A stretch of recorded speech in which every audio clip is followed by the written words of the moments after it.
Tere tulemast Meravita TV-sse. Tänaseks teemaks on suitsetajate toidulisandi kampaania mängu võitja välja loosimine. Ja selleks oleme kutsunud sõltumatu loosi Fortunaks Estabilt.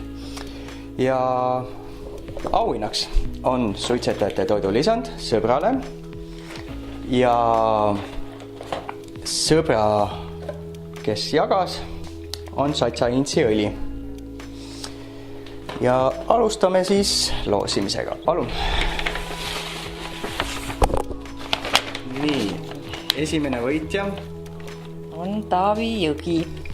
Taavi Jõgi on sõber ja Margit Pärn jagas. Nii, paneme selle siia, läheb pärast kontrollimisele.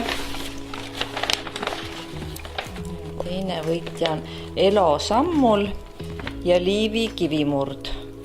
Nii, ja raputa, segame ja loosime välja siis kolmanda võitja.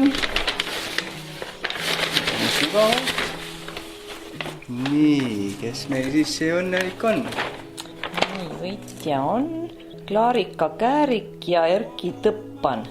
Palju õnne, Klaarika Käärik ja Erki Tõppan, ja teie olete siis võitnud suitsetajate toidulisandi ja Satsa Intsi õli. Ja sellega seoses oleme tänase kampaania mängu võitja välja selgitanud, võitjad, ja Fortunale on meil auhinnaks Satsa Intsi õli. Palun, kena päeva ja järgmiste kordadeni!